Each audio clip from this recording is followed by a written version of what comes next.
Hello and welcome back to Elizabeth Ann Reads, or welcome if this is your first time. I'm here today to talk about one of my very favorite days of the year. It is coming up this Saturday, April 6th, and it is the Dewey's 24-hour readathon. If you're not familiar with that, stick around because I'm going to tell you about it today and I'm going to tell you what I'm planning to read. So Dewey's 24-hour readathon was started in I believe 2007, and it's been going ever since. It now happens twice a year, once in April and once in October, and I have been participating since October of 2015, and I've participated in every one since then, and it quickly became one of my absolute favorite events of the year, and it is exactly what it sounds like. It is a 24-hour readathon. No, you are not required to read for the full 24 hours. I'm old and I can't stay awake for 24 hours. I usually make it about 20, but even that is not required. The goal is to read more than you normally would, or just have a day where you're making reading a priority. That will look a little bit different for everyone. One of the really fun things about this readathon is that it is international. It takes place all over the world, and there's a really fun online community. You can find a group doing this on whatever social media platform you use. There's a Goodreads group, there's a Facebook group, there's Instagram and Twitter. You can find these groups on every platform. So if you're interested, find one. Also, I check out the readathon website. It's just 24hourreadathon.com. I will link that below, but that will give you all the information you need and all the frequently asked questions, all those things. So check that out. This happens in the same 24-hour period all around the world. So your start time will be different depending on where you are. I'm on the west coast of the US, so my start time is actually 5 a.m. Saturday morning, April 6th, and it will go to 5 a.m. Sunday morning, April 7th. If you're on the East Coast, it'll start at 8 a.m. If you're in Europe, it will start in the afternoon. So you can find that info on the website. It will link you to your starting time. There's a place where you can find your starting time. So it's the same 24 hours around the world, and it's just really fun. Everyone's reading, everyone's posting about it on their social media, and it's so much fun. So how do you prepare for a 24-hour readathon?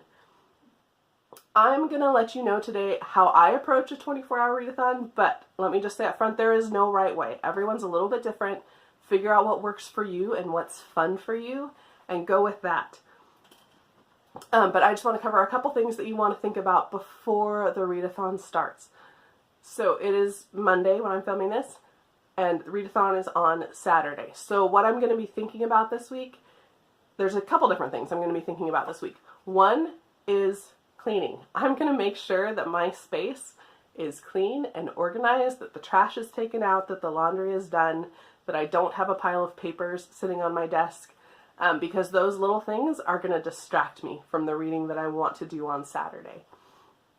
Now, if you are an audiobook listener, I'm not, but if you are, then it can be a great day to get extra cleaning done. You can stick on an audiobook and you can go about and do some cleaning or organizing, whatever you need to do while you're listening to your audiobook. So that's a great way to approach the day too. But just think ahead about how you want to do it, how you want to approach it, what you want to accomplish that day. For me, I literally just want to sit there and read all day long. So I need to make sure that anything else that needs to be done is taken care of ahead of time. That may not be the case for you. You may be able to listen to an audiobook and accomplish things at the same time, and that's great. The other thing you want to think about ahead of time is food. You don't want to get halfway through your day and then realize you need to go to the store. So plan ahead, prep some food ahead of time. I'm not going to tell you what to cook. A lot of people will tell you to eat foods that are healthy and that will keep your energy up. Some people will tell you that it's a party and eat all the junk food you want. You do you. You do what you want to do. I tend to find a balance somewhere in the middle. But I do have food prepared ahead of time, so I don't have to take time cooking or making food on the day of. And that's varied a little bit from readathon to readathon. Sometimes I do something as simple as ordering pizza ahead of time. So I have pizza and leftover pizza to eat whenever I need to. Sometimes I've made a pot of soup, so I have soup that I can just heat up. Sometimes I just make sure I have stuff on hand to whip up quick sandwiches. I try and keep some snack food around too, so cheese and crackers and fruit and veggies and nuts. Some things that are maybe a little less healthy, some chips and popcorn, fun stuff like that.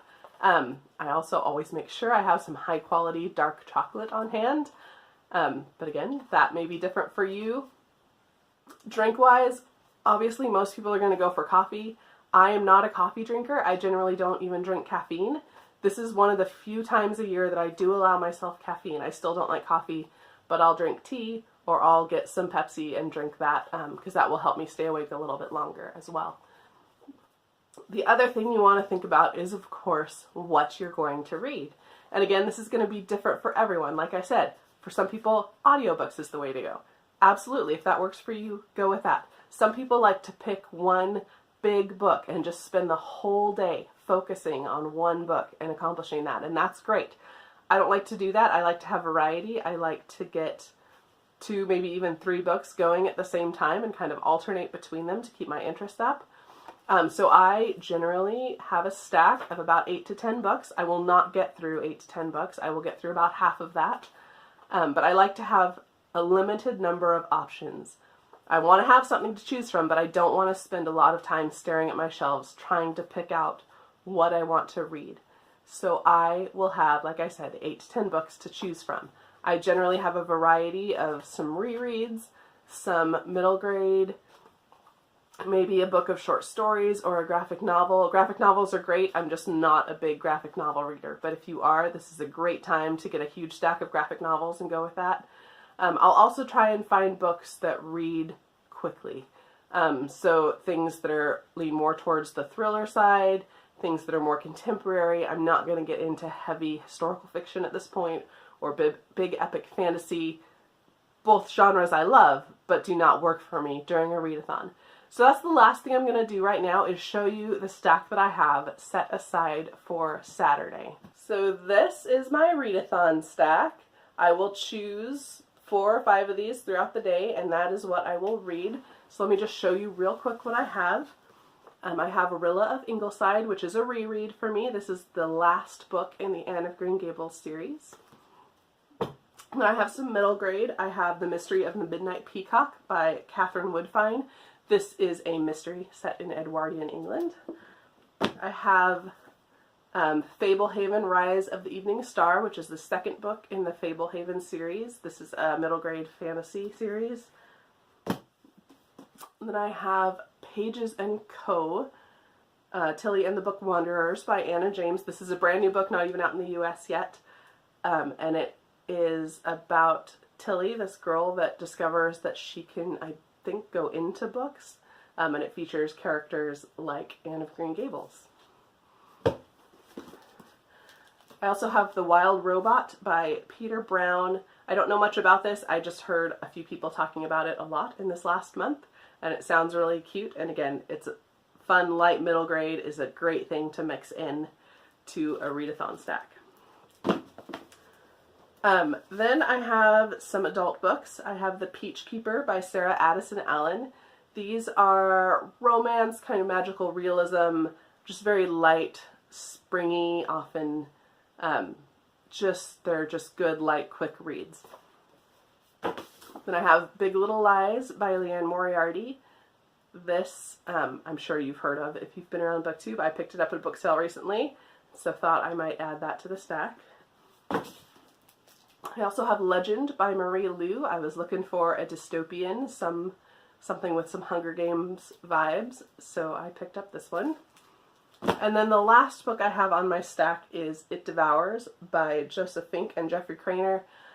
This is based on the podcast Welcome to Night Vale. This is actually the second book. The first one is called Welcome to Night Vale. This is the second one, It Devours. So that is all I want to talk about. Again, that readathon is coming up this Saturday, April 6th. Please check out the website. It is so much fun. I would love for you to participate. And just have a fun day reading. I will be vlogging, so you can check for that early next week. That should be up. And yeah, let me know below if you've ever participated or if it sounds interesting to you, or if you have participated, what would your advice be to a Readathon newbie? What do you think is the best thing to know going into it? Thank you for watching.